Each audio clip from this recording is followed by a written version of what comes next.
വീട്ടുകാർ big boss ഹൗസിലെത്തിയപ്പോൾ ആശങ്കയിലായി ആര്യനും ജിസേലും. ഹൗസിൽ ഇരുവരുടെയും അടുത്ത സുഹൃത്തുക്കളാണ്.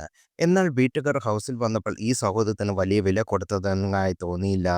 പ്രത്യേകിച്ചും ജിസേലിന്റെ അമ്മ ആര്യനിൽ നിന്ന് അകലം കാണിച്ചു. ഇതിൽ ആര്യനും വിഷമം തോന്നി. ആര്യനും ജിസേലും അടുത്തതായി ബെഡിൽ കിടക്കുന്നത് നേരത്തെ വിവാദമായിരുന്നു. ഇരുവരും ചുംബിച്ചെന്ന ആരോപണവും വന്നു. പിന്നീട് ആര്യൻ ജിസേൽ സൗഹൃദം കൂടുതൽ ദൃഢമായി.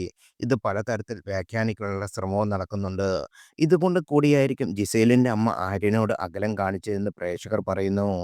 ആര്യന്റെ സഹോദരനും അമ്മയും കൂടിയാണ് വന്നത്. ആര്യന്റെ അമ്മ വന്നപ്പോൾ ആദ്യം കാണുന്നത് അനുമോളെയാണ്. അനുമോളെ ഇവർ കെട്ടിപ്പിടിക്കുന്നു. ആദിലയും നൂറയും ഞാൻ എൻ്റെ മക്കളെ അഡോപ്റ്റ് ചെയ്യുന്നു എന്ന് ആര്യന്റെ അമ്മ പറഞ്ഞു. ജിസേലിനെ കുറിച്ച് ആര്യൻ ജിസേൽ എൻ്റെ ഫ്രണ്ടിനെ പോലാണെന്ന് അമ്മ പറയുകയും ചെയ്തു. തങ്ങൾ തമ്മിലുള്ള സൗഹൃദം വീട്ടുകാർ അവഗണിക്കുന്നു എന്ന തോന്നൽ ആര്യനും ജിസേലിനുമുണ്ട്. ആര്യനോട് അമ്മ അകലം കാണിച്ചതിനെക്കുറിച്ച് ജിസേൽ ആശങ്കയോടെ സംസാരിക്കുന്നുമുണ്ട്. അതേസമയം ആര്യൻ്റെയും ജിസേലിൻ്റെയും അമ്മമാർക്ക് സോഷ്യൽ മീഡിയ പ്രശംസകളും ഉണ്ട്. ആര്യൻ്റെ അമ്മയും ചേട്ടനും നല്ല രീതിയിൽ ചിൽ അമ്മയാണ്.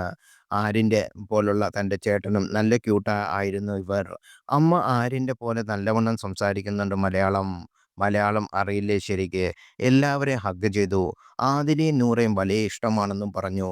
ആദിലയും നൂറയും ഞാൻ അഡോപ്റ്റ് ചെയ്തു. ഇനി നിങ്ങളുടെ അമ്മ വന്നില്ലെന്ന് പറയരുത്. അമ്മ വന്നിട്ടുണ്ട്. ഞാനാണ് അമ്മ എന്നൊക്കെ പറഞ്ഞു. അത് ഭയങ്കര മൊമെൻ്റ് ആയിരുന്നു. എല്ലാവരോടും ഒരുപോലെ മിണ്ടി. ചേട്ടനും നൈസായിരുന്നു. പെട്ടെന്ന് ഇവർ എല്ലാവരോടും കമ്പനിയായി. അമ്മ വന്നപ്പോൾ ജിസേല് കുറച്ച് മാറി നിന്നു. പക്ഷേ അമ്മ ജിസേലിനെ വിളിച്ചുകൊണ്ടുപോയി സംസാരിച്ചു. ഒരു ഹാപ്പി ഫാമിലി എന്നാണ് ബിഗ് ബോസ് പ്രേക്ഷകർ കുറിച്ചിരിക്കുന്നത്. ജിസേൽ നന്നായി ഗെയിം കളിക്കുന്നുണ്ടെന്ന് അമ്മ പറയുന്നുണ്ട്. കുറച്ച് രൂക്ഷമായി തന്നെയാണ് അമ്മ ജിസേലിനോട് സംസാരിക്കുന്നത്. അമ്മ ഇവിടെ ബിഗ് ബോസ് ഗെയിം കളിക്കാൻ വന്നതാണോ എന്ന് ജിസേൽ ചോദിക്കുന്നുണ്ടോ. തൻ്റെ മേക്കപ്പ് സാധനം കൊണ്ടുവരാത്തത് വിഷമത്തിലാണ് ജിസേൽ. അമ്മയോട് ഇക്കാര്യം ആവർത്തിച്ച് പറയുന്നുമുണ്ട്. തൻ്റെ ഗെയിം എങ്ങനെയാണെന്നറിയാൻ ജിസേലിന് താല്പര്യം കാണിക്കുന്നില്ല. തുടക്കത്തിൽ നല്ല ഗെയിമുമായി മുന്നോട്ട് പോയ ആളാണ് ജിസേൽ. എന്നാൽ പിന്നീട് പാളിച്ചകൾ പറ്റിയെന്നാണ് പ്രേക്ഷകർ പറയുന്നത്. മറുവശത്ത് ആര്യൻ ടാസ്കുകളിൽ നന്നായി പെർഫോം ചെയ്യുന്നുമുണ്ട്.